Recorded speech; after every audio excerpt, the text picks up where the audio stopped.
Bismillahirrahmanirrahim. Qala al-mu'allif hafizahullah, sampai kepada halaman 27 nomor 4 qiraatus suratul qadr. Sekarang 3 4 sunnah setelah wudu banyak. Meminum sisa wudu, berdoa setelah berwudu, membaca inna anzalna 3 kali saat berdoa, dilanjut dengan baca ayat kursi dan membaca qul huwallahu ahad.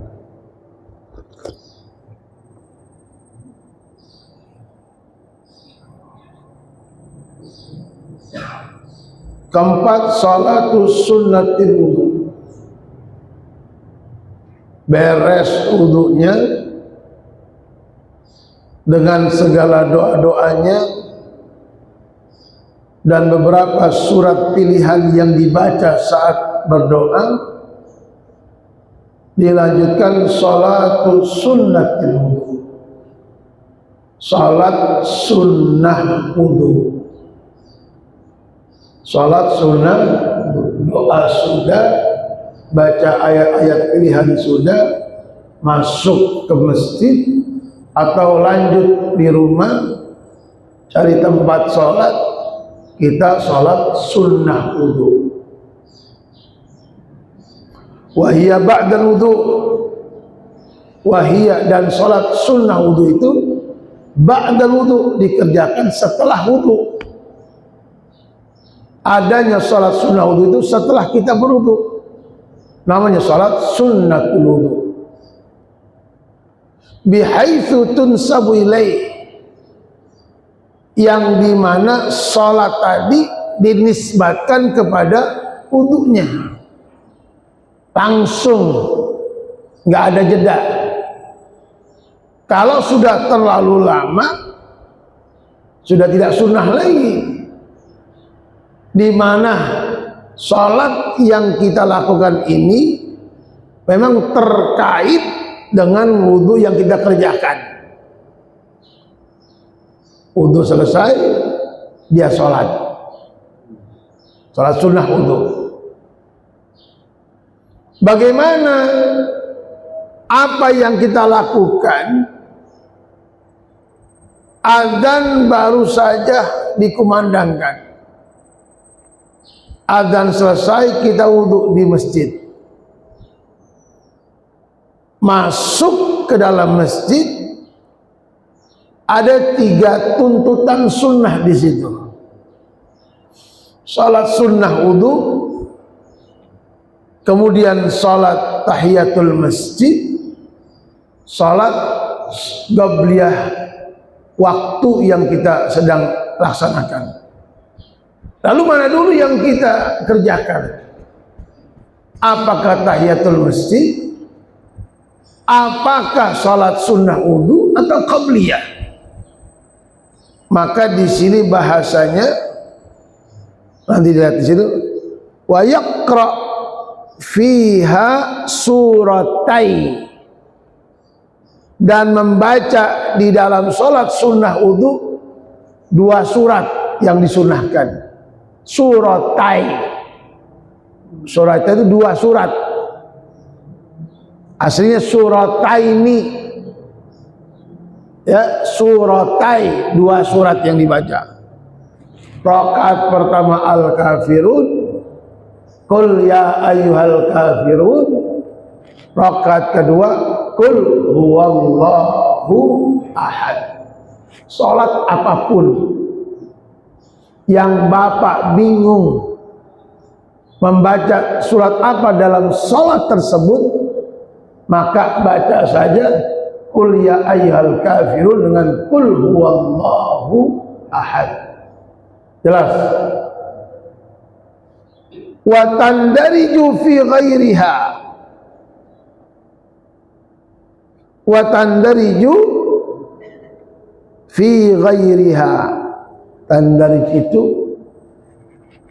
kata-kata tandarij itu salat apapun, maka salat sunnah wudu bisa masuk di dalam salat yang sedang kita laksanakan. Artinya ketika kita selesai wudu, kemudian kita jam 10 pagi kita sudah duha, pengen baca Quran, masuk ke masjid, tahiyatul masjid, maka dengan sholat tahiyatul masjid sudah termasuk di dalam tahiyatul masjid sholat sunnah wudu, walaupun niatnya apa? Niat tahiyatul, maka sholat sunnah wudu otomatis masuk di dalamnya. Itu namanya tandarij. Namanya tandarij. Tandarij ikut masuk ke dalam sholat apapun yang kita laksanakan ketika kita baru saja selesai wudu. Itu namanya tandarij. Paham? Jadi kita qobliyah, kita kemudian ada qobliyah, tahiyatul masjid, sholat sunnah wudu. Maka dengan antum sholat qobliyah, otomatis tahiyatul masjid dan sholat sunnah wudu tandarij, masuk ke dalam satuan, masuk dalam satuan sholat apapun yang antum lakukan. Itu pun kalau kita tahu ilmunya, itu pun kalau kita ngerti ilmunya, maka sholat yang tadi namanya tandarij, masuk langsung otomatis ke dalam sholat yang sedang kita lakukan. Qobliyah berarti sudah termasuk tahiyatul masjid. Wudu yang baru termasuk sholat sunnah wudu. Ustaz, boleh enggak saya pisah-pisah? Ya boleh aja. Ngapain capek-capek kalau sudah masuk ke dalamnya? Ya, begitu Pak. Itu namanya tandarij fiha, masuk secara otomatis fiha di dalam sholat yang kita lakukan. Apa yang masuk? Sholat sunnah wudu. Apa yang masuk? Sholat tahiyatul masjid ketika kita sholat qobliyah. Jelas?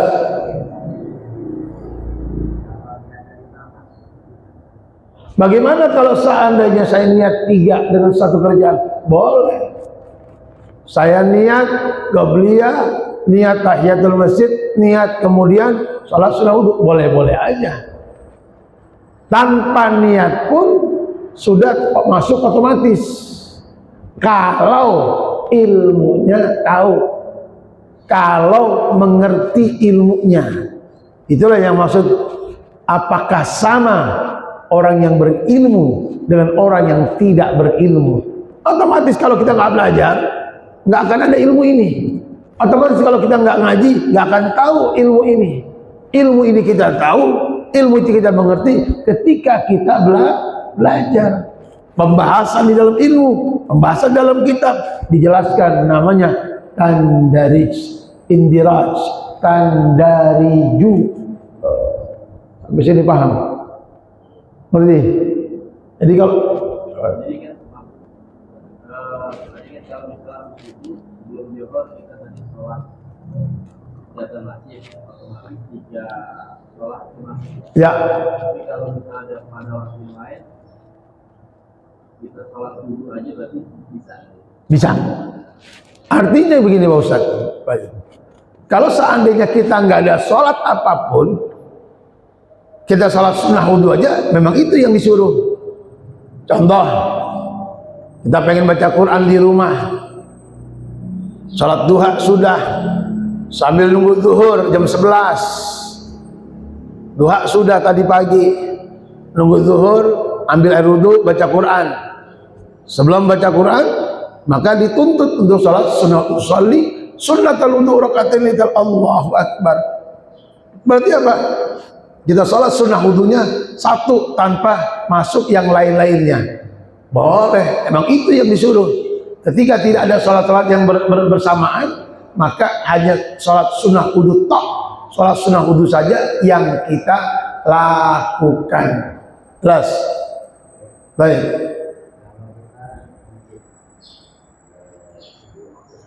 Ya.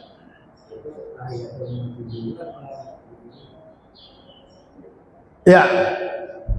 Ketika kita berangkat sudah wudu dari rumah, selesai wudu kita berangkat ke masjid. Ya. Alangkah bagusnya ketika kita wudu di rumah, kita kerjakan sholat sunnah wudu di rumah, baru berangkat ke masjid. Masuk ke masjid berarti apa? Hanya sholat tahiyatul masjid, karena sholat sunnah wudunya tadi, karena kita wudunya di rumah, dan itu paling bagus. Paling bagus ketika kita wudu di rumah, berangkat dari rumah dalam keadaan sudah punya wudu, itu paling cakep. Ya kan? Berangkat dalam keadaan suci, berangkat dalam keadaan berwudu, bagus banget itu. Maka sholat sunnah wudunya kita ramaikan, kita makmurkan, kita cahayakan rumah kita dengan rangkaian sholat sunnah. Itulah yang paling cakep memang. Bagian rumah kita pun harus dibagi, rumah kita pun harus dimakmurkan, rumah kita pun harus ada bagian sholat yang mana? Sholat sunnah. Adapun yang wajib di sini tempatnya. Maka bagi yang paling cakep, selesai wudu kita sholat sunnah wudu di rumah, baru berangkat ke masjid. Selesai masjid, maka kita sholat tahiyatul masjid saja.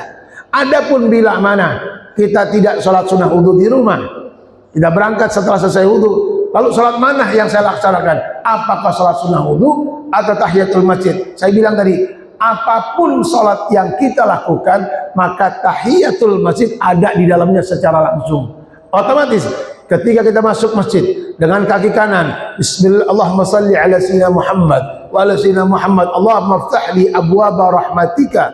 Kemudian kita salat, usalli sunnah tahiyatul masjid, Allahu akbar. Otomatis salat sunnah wudu ada di dalamnya. Itu yang disebut dengan tandarij. Jelas? Baik.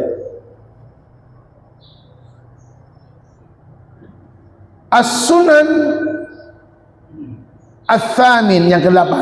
Ats-tsamin yang ke-8. Apa yang ke-8? As-sunanul ammah fil wudu. Salat sunnah umum di dalam wudu. Ini sifatnya umum, ammah fil wudu. Apalagi yang disunahkan ketika berwudu? Istiqbalul qiblah. Wudu menghadap kiblat. Itu sunnah. Ketika kita wudu sambil menghadap kiblat, maka itu sunnah. Ya, namun keran-keran kita lihat menghadap ngetan.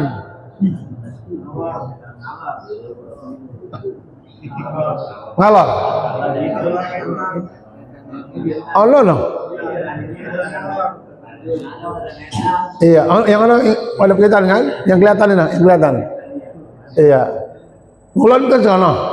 Iya. Ada juga ngadap sono. Ya. Tapi jarang yang ngadap ngulon. Ada tapi jarang. Nah. Tergantung otaknya. Tergantung yang otak ibadah. Oh, ini sunnah. Pasti diusahakan. Benar Pak itu.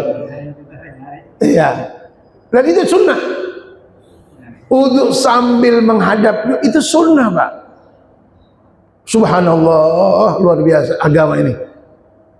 Ya. Jadi ketika kita wudu sambil menghadap kiblat, dirinya menghadap itu pahala. Berarti Bapak sedang melakukan sunnah.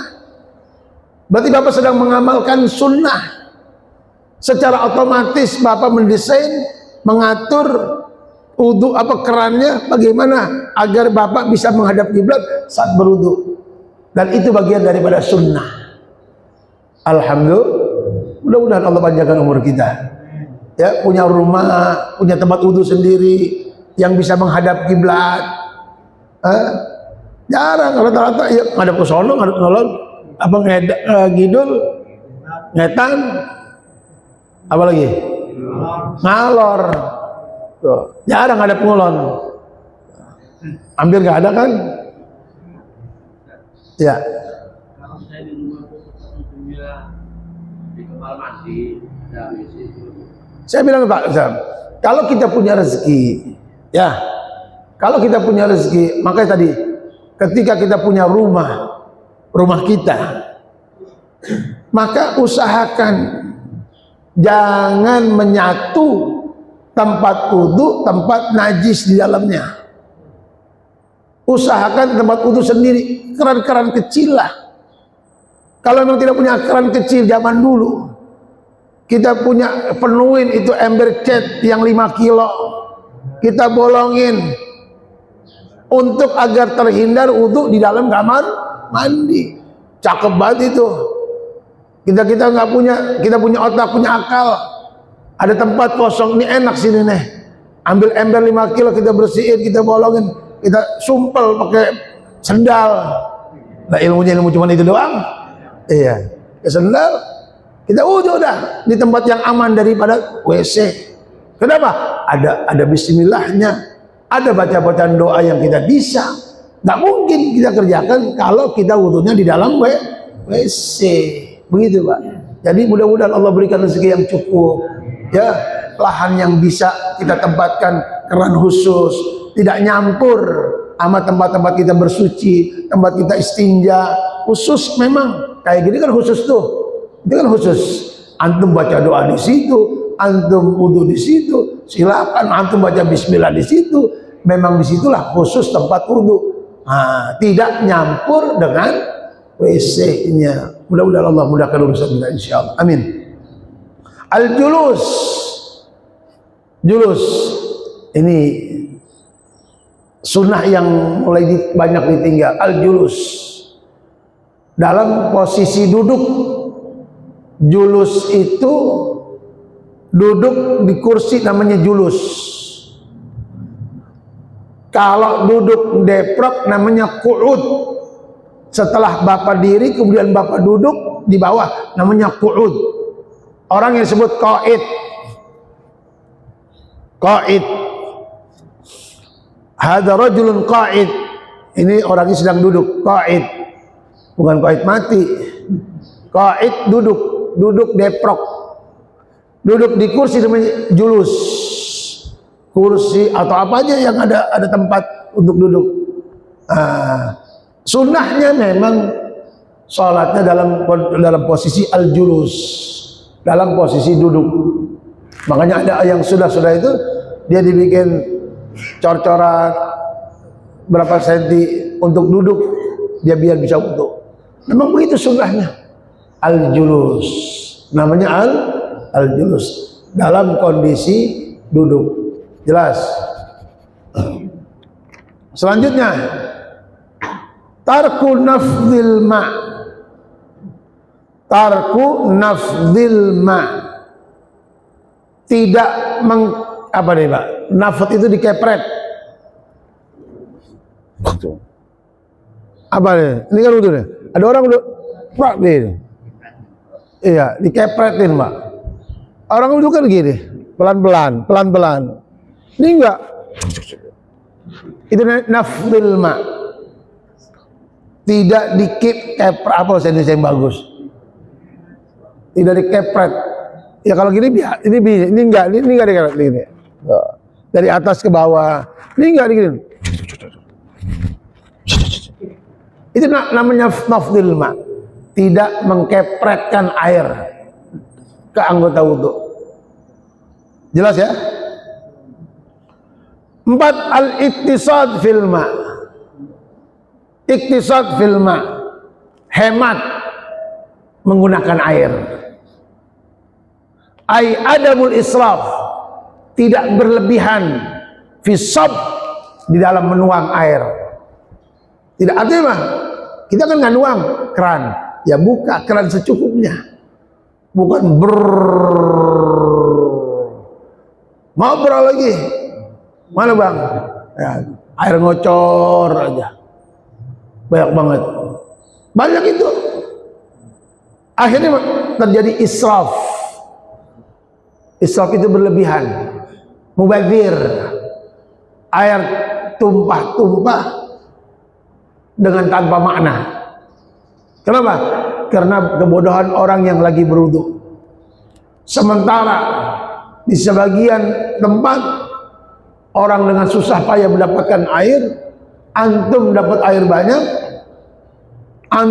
banyak, boros-boros. Sementara di sini katakan iktisad, hemat. Adamul israf, nggak boleh berlebih-lebihan, nggak boleh mubadzir, fisab dalam menuang air. Ya secukupnya membuka keran untuk wudu segitu. Namanya apa? Iktisad, hemat. Yang 5, alla yatakallam, jangan ngomong, jangan bicara. Lagi wudu nggak boleh bicara. Baru bang, habis ini nonton bola, menang mana ya bang ya? Kayak RT 4 ini. Sip, sama bang. Kayak berantem ini, kayaknya mah. Nah, ngobrol lagi wudu. Jangan. Allah yatakallam. Jangan bicara, jangan ngobrol saat berwudu. Jelas? Wad'u ma yaghtarib minhu an yamini. Wad'u meletakkan ma yaghtarib, embernya, an yamini, sebelah kanan. Ini zaman dulu Pak. Kalau seandainya Bapak pakai ember, maka letakkan ember sebelah kanan. Gayung, ember sebelah sini. Wa ma yasubbu minhu an yasari, dan nuangnya sebelah kiri. Nuangnya sebelah, ambil sebelah kanan, tuang sebelah kiri. Otomatis tumpahan, jatuhan air nggak ke sini, jauh, karena posisi airnya ada sebelah kanan, sedangkan kita wudunya sebelah kiri, nggak ketemu. Itu yang disuruh. Jangan air di situ, wudu di situ, jatuh situ, nanti mustakmal. Diajarin semua, pakai ilmu. Jangan menaruh di depan kita, wudu di depan kita, tumpahnya ke situ, cuma seember, mustakmal. Maka diajarin sama ulama, taruh sebelah kanan airnya, wudunya sebelah kiri, agar tidak tumpahan, jatuhan, jatuh ke ember yang air sedikit, menghindari mustakmal. Jelas? Jelas gak? Selanjutnya, al-mualah.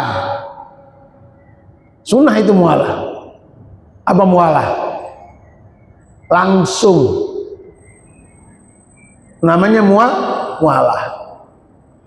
Bihaitsu yaghsilul udwa tsani, di mana membasuh anggota wudu yang kedua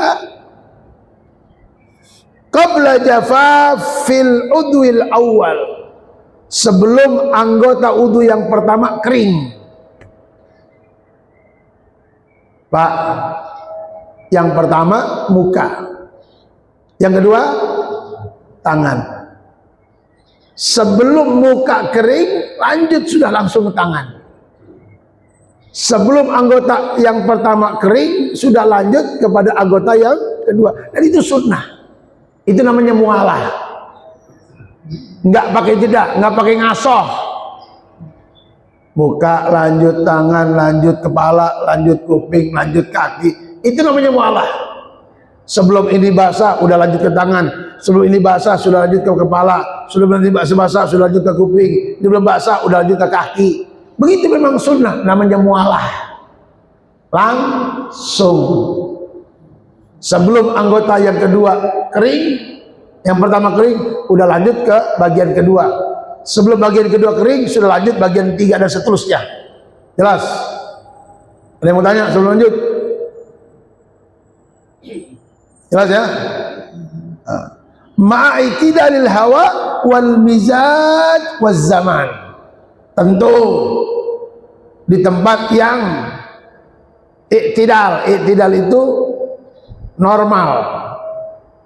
I'tidal itu sedang. Di tempat cuaca, hawa, wal mizaj kelembapan, waz zaman waktu yang relatif i'tidal. I'tidal itu sedang. Karena ada tempat yang baru aja dibasuh muka, belum ke tangan udah kering muka. Cepet banget itu keringnya. Ada satu tempat kalau wudhu baru aja muka kita basuh udah langsung kering. Bukan di tempat yang itu, tapi tempat yang sedang. Ya, normalnya belum pindah, udah pindah ke tangan pasti juga belum kering. Kenapa? Tempatnya, negaranya itu memang negara yang sedang, normal. Kayak negara kita nih, ya nggak langsung kering, pasti masih basah. Ketika kita basuh tangan, muka masih basah. Ketika kita basuh kepala, pasti tangan masih basah. Waktunya, zamannya, kelembapannya, hawanya, udaranya memang normal. Tempat di daerah yang normal, namanya i'tidal. Afdil ma itu nomor 3 di atas, bukan dikepret, dikibas. Orang kan digini, ada kan? Orang habis wudhu diginin, dikibas-kibasin, itu nggak boleh. Jadi anggota wudhunya dikibas, ada kan? Itu nggak boleh. Biarin aja jatuh, biarin aja itu netes, jangan dikibas-kibas. Namanya nafdil ma, mohon maaf, nomor 3, tidak mengibaskan air wudhunya, dikibasin. Tarku nafdil ma, tidak mengibaskan anggota wudhunya sehingga airnya dikibas-kibas, enggak. Ya, yang ini yang 8 baru tuh, tidak menamparkan air ke anggota wudhu. Allah yaltima wajhahu bil ma, tidak menamparkan wajahnya dengan air, ditampar. Plak. Nomor 8, tidak menamparkan air ke wajahnya. Nomor 3, tidak mengibaskan air wudhunya. Jelas? Nomor 3, tidak mengibaskan air wudhunya. Nomor 8, tidak menamparkan wajahnya dengan air wudhu. Nah, tidak menamparkan, nggak dikepret wajahnya. Nomor 9, an yatawakkar rasyash. An yatawakkar rasyash. Apa? Menjaga dari percikan, rasyash, mancrot. Apa bahasa Indonesia yang bagus? Nyiprat. Jangan fayajlis, maka duduknya fi mahallin, di tempat la yanaluhur rasyash fi, yang tidak menyiprat. Maka duduknya, wudhunya di tempat yang tidak nyiprat. Karena kalau nyiprat bisa jadi cipratan bisa najis. Kalau memang di tempat yang rawan najis, hindarkan dari rasyash, nyiprat. Maka fayajlis, duduknya fi mahallin, di tempat la yanaluhur rasyash fi, yang tidak menyiprat airnya kepada dia. Nomor 11, nomor 10, tarkul isti'ana fis shab, tidak minta bantuan di dalam menuang air wudhu. Bantuin dong, wudhu deh, fis shab. Bapak bisa nuang sendiri, tapi bapak merasa orang selalu minta dilayanin. Tuangin, bang wudhu. Padahal bisa. Tidak meminta bantuan seseorang dalam menuang airnya. Illa li'udhrin, kecuali memang uzur, sulit. Tanpa ditolong nggak bisa. boleh minta bantuan. Selangnya, pegang selang nih, nggak punya keran, mana ada pakai selang tuh, udah gimana megangnya, Pak tolong Pak pegangin selang, itu boleh, udzur.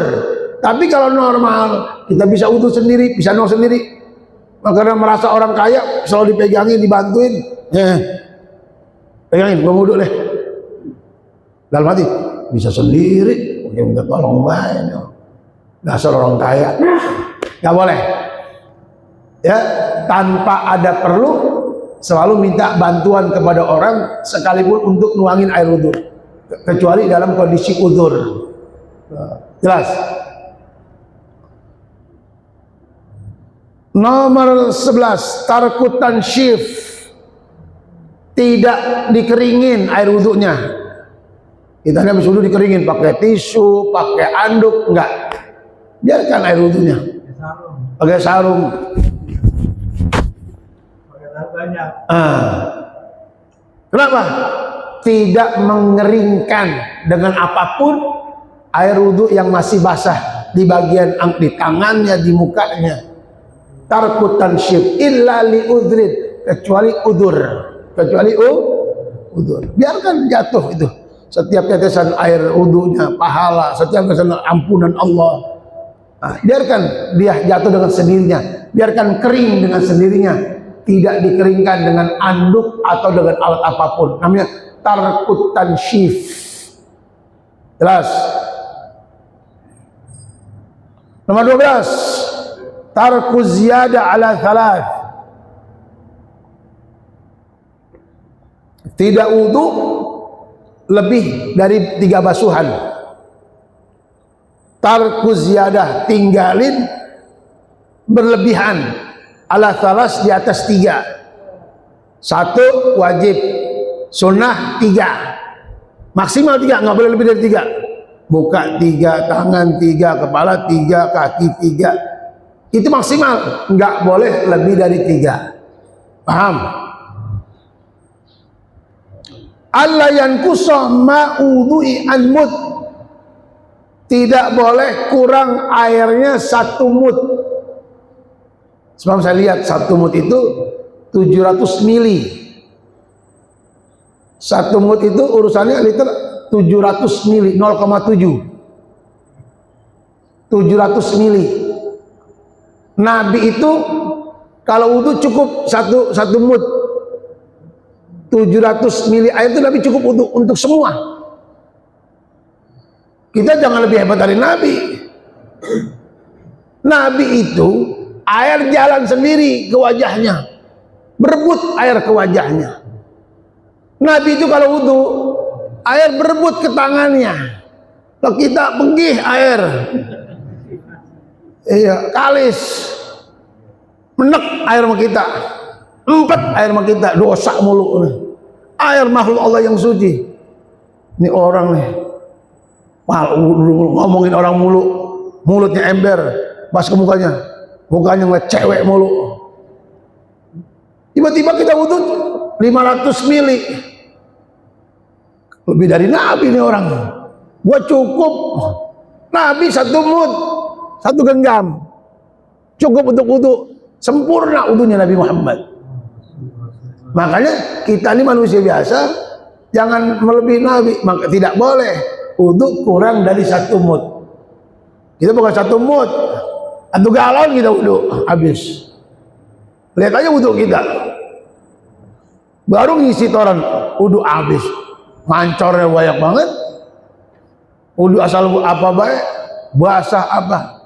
Nah di sini makan hemat menggunakan air, nggak boleh ngomong, ya. Kemudian nggak boleh lebih dari 3 kali membasuhnya, dan tidak boleh kurang airnya dari 1 mud 0,7 atau 700 mili. Jelas?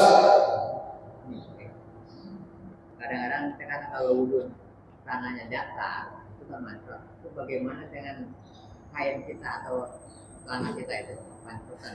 Ya, kalau tempat mancrotnya itu suci, ya suci mancrotannya. Kalau tempat mancrotnya itu najis, maka yang mancrot pun najis. Tergantung tanah itu.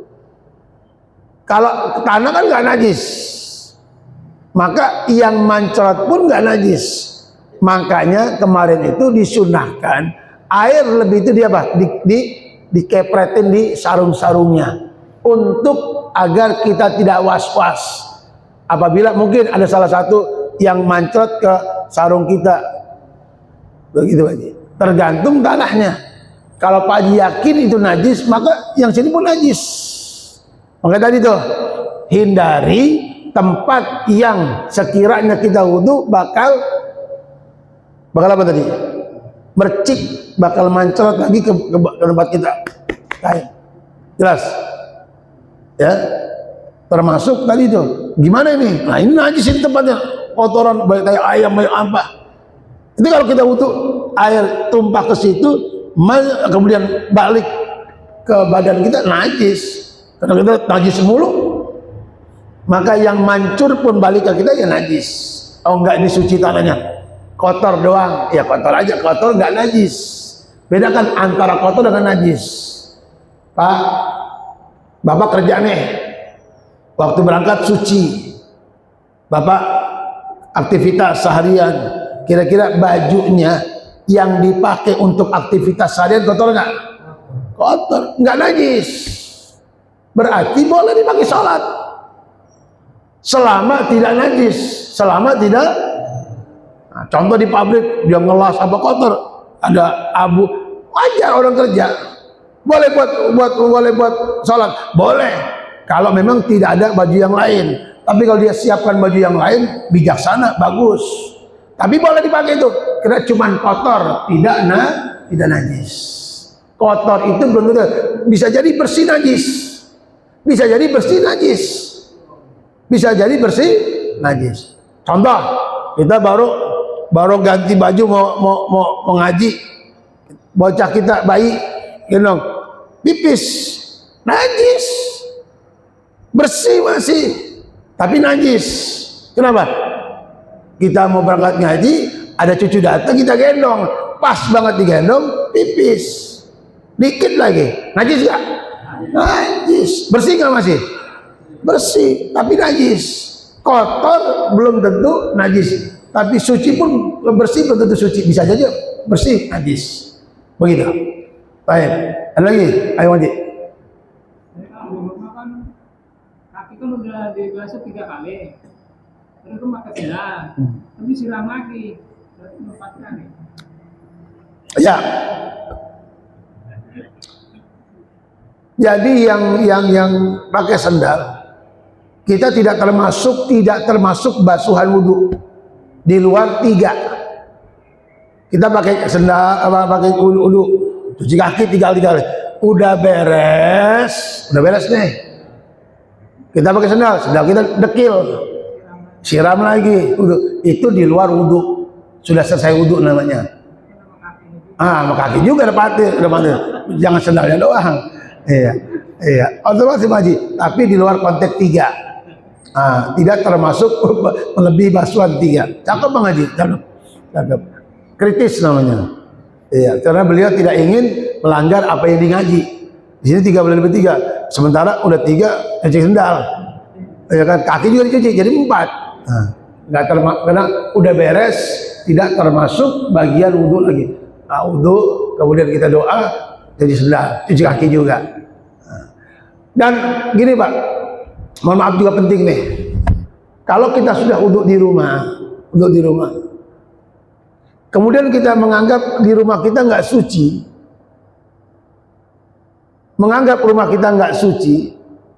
ada saja mungkin banyak bocah kencing najis, kaki kita basah, kemudian kita injak-injak lantai yang di rumah kita yang kita anggap mungkin banyaknya nggak suci, maka diragukan kesucian kaki kita. Kalau seandainya kita ke masjid, kalau bisa jangan langsung masjid, tapi cuci kaki dulu kita, agar betul-betul kaki kita masuk ke masjid dalam keadaan suci. Kalau rumahnya meragukan kesuciannya, karena banyak bocah, masih banyak cucu, tapi kalau cuma berdua nenek laki-laki, suci insya Allah, aman. Nah yang rawan itu yang rumah banyak bocah kecilnya, yang nggak ngerti suci najis, keluar masuk kamar mandi, nggak pakai sendal kamar mandinya, najis kemana-mana. Nah, itu meragukan itu rumahnya. Nah, kalau seperti itu kondisinya, kita sudah wudhu di rumah, bila mana kita ke masjid, kalau bisa jangan langsung masuk ke masjid.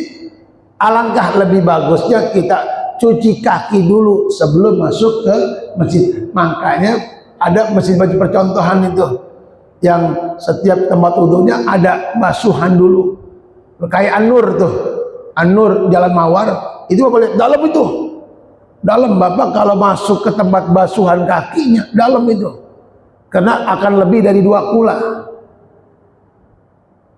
Maka nggak mengerti itu Pak, kalau cuman ingin menaruh basuhan kaki di air tergenang, sementara air cuma sedikit, kaki kita najis, itu air sedikit najis, masuk lagi najis semua itu. Kalau tempat kubangan airnya kurang dari 2 kula, kemudian menjadi fasilitas orang kotor masuk itu, tadi air yang sedikit bersentuhan dengan najis, berubah tidak berubah langsung najis. Tuh. Air 2 kula atau lebih bersentuhan dengan najis tidak dihukumkan najis selama tidak berubah salah satu dari 3 sifatnya. Begitu. Jelas? Menurut saya kan kalau posisi habis wudhu kan dari luar, terus kan ganti sendal, terus sendalnya itu nggak dicuci, langsung ke tempat wudhu. Kenapa Pak? Dari tempat wudhu kan di depan itu ada sendal gantian, langsung ke tempat sholat. Jadi sendalnya itu nggak dicuci lagi. Selama Bang Haji yakin suci, nggak apa-apa. Kembali kepada hati, ini suci ya sudah, nggak perlu. Kalau kita yakin suci, nggak perlu kita cuci kaki. Yang perlu cuci kaki lagi itu yang tidak meyakini kesucian kakinya, yang meragukan kesucian kakinya, jangan masuk masjid. Kalau masih ragu, kaki yang tidak suci, bersihin dulu, cuci dulu. Tapi kalau yakin suci, ngapain cuci kaki?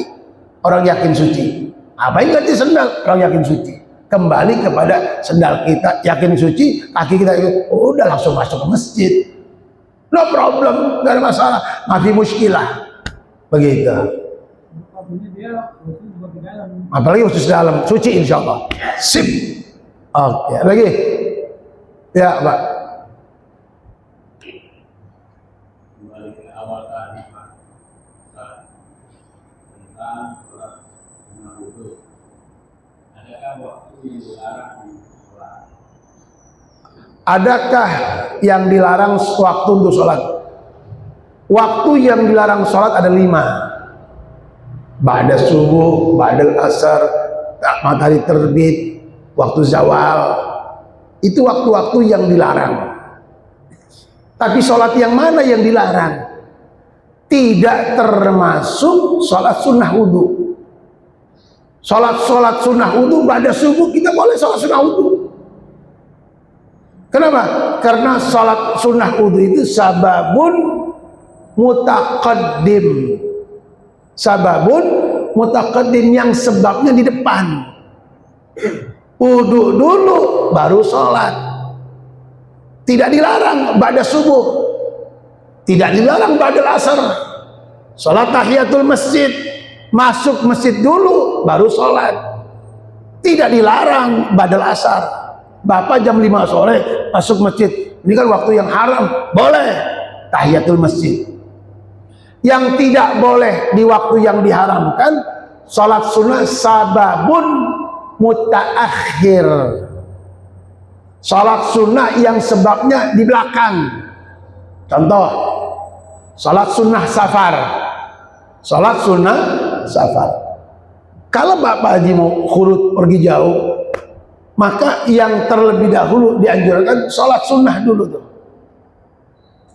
Sholat baru pergi. Berarti sebabnya di mana? Di belakang, di akhir.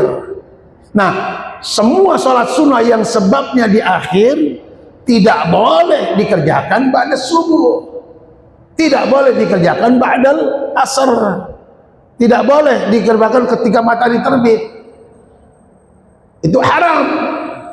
Kalau sholat sunnah sababun mutaakhir, yang sebabnya di akhir. Yang dua, cuma dua nggak boleh. Ama sholat sunnah mutlak. Sholat sunnah mutlak itu sholat sunnah yang tidak ada sebab, sholat sunnah yang tidak ada waktu, kapanpun boleh. Tetapi tidak boleh sholat sunnah mutlak dikerjakan ba'da subuh. Tidak boleh sholat sunnah mutlak dikerjakan ba'dal asar. Begitu. Adapun bapak mengqadha sholat, boleh ba'da subuh, boleh ba'dal asar. Tetapi bijaksananya jangan di masjid, di rumah. Karena kalau nanti di masjid jadi fitnah. Gak ngaji tuh orang. Habis subuh sholat. Padahal yang ngomong nggak tahu itu sedang lagi qadha sholat. Karena qadha sholat itu tidak ada larangan, kapanpun boleh, termasuk ba'da subuh dan ba'dal asar. Tapi ingat, bijaksana, jangan sampai kita dituduh orang nggak ngerti di rumah sholatnya. Begitu Pak. Jelas ya? Jadi sholat sunnah wudu boleh sekalipun ba'dal asar, ba'da subuh, karena tidak termasuk sholat yang dilarang di 5 waktu yang diharamkan. Jelas? Alhamdulillah. Cukup sampai situ? Hah? Udah kebanyakan iya. Luber, tumbah, merutuk semua, hilang semua. Sementara kantong kita bolong. Semua yang masuk hilang, kantongnya bolong. Nah, ya, walaupun dikit lagi hilang udah kebanyakan. Ya. Alhamdulillah rabbil alamin. Mudah-mudahan ilmu yang kita dapatkan manfaat. Ya, yang kita ngaji kita mengerti. Insyaallah, dan ilman nafi'a. Allah marzuqna ilman nafi'a wa rizqan wasi'a wa amalan mutaqabbala bi sirril Fatihah.